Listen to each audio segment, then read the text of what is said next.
네, 오늘 투자 조언해 주실 분 염승환 이베스트 투자증권 부장 나오셨습니다. 네, 부장님 안녕하세요. 네, 안녕하세요. 요즘 개인 투자자들 참 공부 열심히 하죠. 부장님 하시는 유튜브도 많이 보시고 책도 사보시고 그러다 보니까 다방면의 관심들이 많으신데 요즘 자주 나오는 얘기가 이 원자재 투자예요. 네. 네, 지금 시장에서 주로 말하는 원자재라는 게 어떤 걸 이야기하는 건가요? 그러니까 원자재라는 건 이제 뭐 여기도 나와 있지만 영어로 하면 로우 메터리얼이라고 하는데 네. 그러니까 한마디로 그냥 날 것이에요. 그러니까 우리가 이제 뭘 가공해서 만들기 전에 그냥 순수한 어떤 이제 원재료라고 보시는 게 좋을 것 같은데 네. 흔히 말하는 것처럼 뭐 금속도 있을 것이고 여러 가지 뭐 에너지도 있고 우리 네. 뭐 농산물도 있잖아요. 네. 그런 것들을 우리가 통틀어서 다 이제 원자재로 좀 통칭한다고 보시면 좋겠습니다. 농산물, 뭐 밀가루 값이 오르면 뭐 빵 값이 오르고 또 최근에는 이제 라면이 오른다는 얘기도 나오잖아요. 어떻게 보면 원자재 값 상승이 우리 일상생활하고 굉장히 밀접한 네. 관련이 있는 건데 이 반도체뿐만 아니라 원자재 시장에서도 슈퍼사이클 이야기가 나오거든요. 슈퍼사이클 그야말로 뭐 로켓처럼 이제 네. 가격이 오른다는 얘기인데 지금 그럴 만한 이야기를 할 상황인가요? 그러니까 자꾸 올해 들어서 이게 슈퍼사이클 얘기들이 되게 많이 나오긴 네. 하는데 그러니까 투자자분들을 되게 현혹시키는 단어 중에 하나긴 해요. 근데 과거에도 이런 것들이 나왔다 보니까 이번에도 그런 게 재현되지 않을까 하는 그런 기대감이 있는 것 같은데 실제로 슈퍼사이클의 정의는 뭐냐면 10년 이상 이제 장기간 하나의 뭐 원자재면 원자재 가격이 꾸준히 상승하는 걸 뜻하거든요. 네. 그러니까 가장 근래 98년부터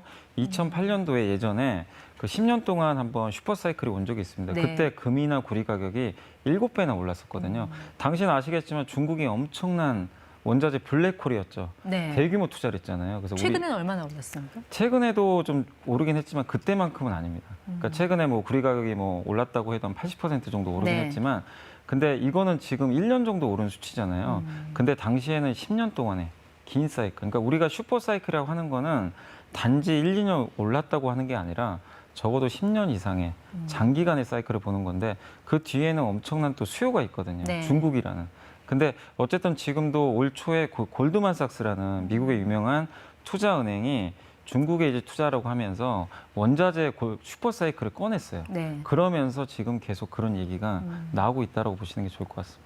이번 주 들어서는 원자재 값이 약간 주춤했는데 지난주까지만 해도 굉장히 좋았잖아요. 실제로 가격 상승을 보니까 네, 구리 같은 경우 1년 대비 85%, 원유 92%, 대두 80%. 물론 뭐 코로나 상황에 따른 작년 대비 기저 효과가 있다고는 하지만 왜 이렇게 많이 올랐을까요? 일단 이제 그 작년 대비해서 기저효과 분명히 있습니다. 있지만 그걸 뛰어넘을 정도로 좀 가격이 많이 올랐던 배경에는 네. 역시 그것도 코로나 때문입니다. 왜냐하면 코로나19 때문에 이 원자재를 생산하는 국가들이 대부분 신흥국이거든요. 네. 근데 경제가 마비가 됐죠. 그래서 원자재 생산을 제대로 못한 거죠. 한마디로 구리 광산에 출근도 못하고 네. 그리고 또 특히 또 농산물은 요즘에 가뭄 얘기 많이 나오잖아요. 작황이 너무나 안 좋고 기후 변화라든가 이런 것들까지 좀 가미가 됐고 또 원유도 마찬가지로 이 공급이 제대로 안 됐던 거죠.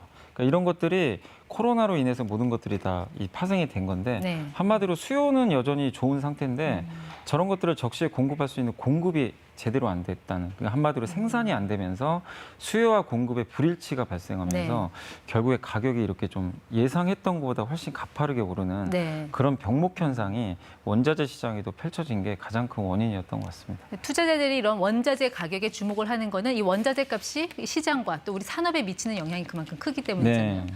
투자자들이 원자재에 투자한다고 하는 거는 뭐 철이나 구리 같은 거 직접 사는 현물 투자는 아닐 거고 네. 어떤 투자 방법들이 있습니까? 그러니까 작년에 이제 그 사실 원유에 대해서 많은 분들이 어떻게 투자하냐 진짜 관심 있게 보셨는데 네. 실제로 우리가 원유를 그 한 배럴에 이제 드럼통이라고 하는데 그걸 우리가 보관할 수는 없기 네. 때문에 그래서 선물 시장이 있어요. 해외 선물이라고 하는데 이 원자재를 따로 투자하는 해외 선물 투자가 가능합니다. 네. 그래서 이제 대체 수단인데 그게 한 가지가 있고 두 번째가 이제 원자재 관련된 기업에 투자할 수가 있어요. 그러니까 네. 원자재 가격이 올랐을 때 네. 가격을 전가해서 바로 수익을 낼 수 있는 뭐 대표적인 게 우리나라의 철강 회사라든가 네. 또 음식료 회사들도 마찬가지고요. 농산물 가격 오르면 우리 밀가루 가격 올리면 네. 빵 가격 올라가는 것처럼 네. 약간 이제 그런 식으로 간접적인 효과를 발생할 수 있는 그런 원자재 기업들이 있고 그 기업의 주식을 산다는 얘기겠죠? 예, 그 네. 기업의 실적이 좋아진 걸 믿고 이제 투자를 네. 하는 거죠. 그리고 세 번째가 가장 많이 하시는 게 바로 이제 원자재 ETF입니다. 아까 그 선물을 기초 자산으로 해가지고 원자재 이제 한마디로 그 ETF에 투자를 하는 건데 굉장히 좀 간편하게 우리 주식처럼 투자를 할 수가 있거든요. 네. 그다음에 거래 비용도 적기 때문에 그래서 원유 ETF 원유가 좋다 그러면 그냥 한국 시장에 상장되어 있는 원유 ETF 또 투자를 하면 되거든요. 네. 네, 그런 식으로 그러니까 상품들이 워낙 다변화돼 있기 때문에 원자재 ETF에 투자하신 분들이 굉장히 지금 많이 네. 늘고 있습니다. 그럼 투자자 입장에서는 원자재 값이 오르면 어느 기업이 좋아질 것인가? 그래서 이거를 잘 살펴봐야 할 텐데 네. 조금 전에 말씀해 주셨지만 철강 관련 기업, 우리나라 하면 대표적인 게 포스코잖아요. 네, 맞습니다. 이 철강 값은 거의 이제 그 포스코의 주가하고 같이 가더라고요. 네. 최근 한 10년 동안 지지부진하다가 많이 올랐는데 좀 투자자들 좀 한풀이 좀 하셨겠어요? 네, 사실 아직도 물론 고점 대비하면 많이 밀려 있지만 지난 10년 동안 주가가 너무 안 좋거든요. 뭐 거의 70만 원에서 10만 원대까지 빠졌기 때문에 많은 분들이 고통을 당했는데 그래도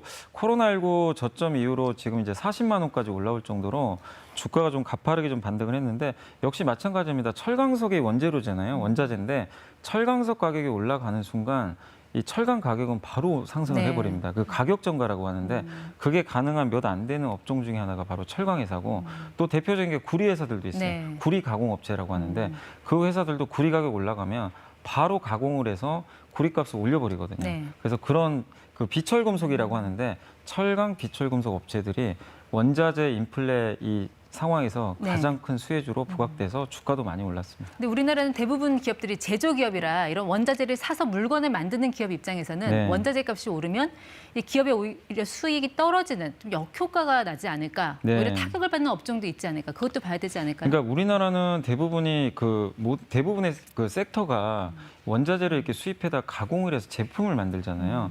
그러니까 대표적으로 뭐 건설회사도 마찬가지가 네. 될 것 같고, 뭐 철근도 사실은 철이 원재료잖아요. 그런 철근 가격이 올라가니까 원가 부담이 생기고 네. 자동차를 만들 때도 다 그 강판이 철로 돼 있잖아요. 조선도 배 이제 후판이라고 하는데 그게 다 철로 돼 있거든요. 근데 이게 다 원자재 가격이 올라가면 그걸 만드는 제조 비용이 올라가거든요.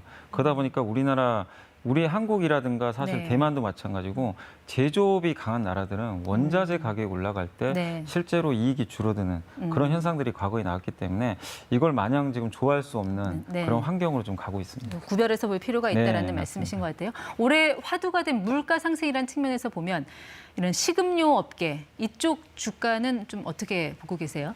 음식료는 대표적으로 가격 전가가 가능한 섹터 중에 하나입니다. 가격 아까 전가. 이제 포스코처럼 그러니까 농산물 가격이 오른다고 바로 올리진 못해요. 그러니까 밀가루 가격 올랐다고 빵 가격 바로 올리면 바로 이제 물가에도 부담이 되다 보니까 이 음식료 업체들이 사실 바로 올리지 못하지만 네. 보통 2분기 후 정도에는 그러니까 지금으로 따지면 하반기 정도에는 이거를 반영할 가능성이 굉장히 높습니다. 네. 과거에도 이런 적이 몇 번 있었는데 그때마다 음식료 회사들 주가하고 실적이 실제로 좋았습니다.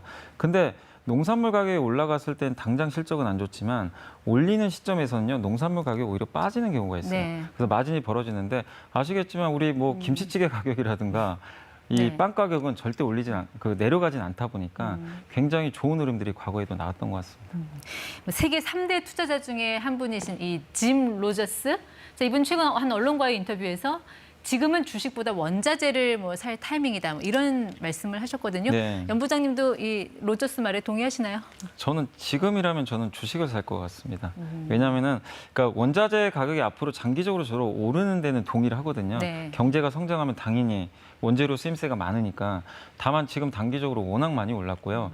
그리고 제가 좀 주의하는 거 최근에 암호화폐도 그렇지만 네. 주식시장도 그 한쪽으로 너무 쏠릴 때 반대 현상이 나오는데 이번에 원자재 가격도 너무 오르다 보니까 네. 또 그런 현상이 나왔고 또 중국 정부에서 최근에 또 규제를 하고 있거든요. 네. 원자재 가격이 너무 오르기 때문에 그래서 그런 것들을 종합해 봤을 때 조금 네. 숨고르기가 필요하니까 저라면은 지금보다는 조금 타이밍을 기다려 보겠다라는 의견을 드리고 싶습니다. 네. 모든 자산의 쏠림 현상에는 경계가 네. 필요하다는 말씀 여기까지 듣도록 하겠습니다. 지금까지 ETY 염승환 부장 함께했습니다. 고맙습니다. 감사합니다.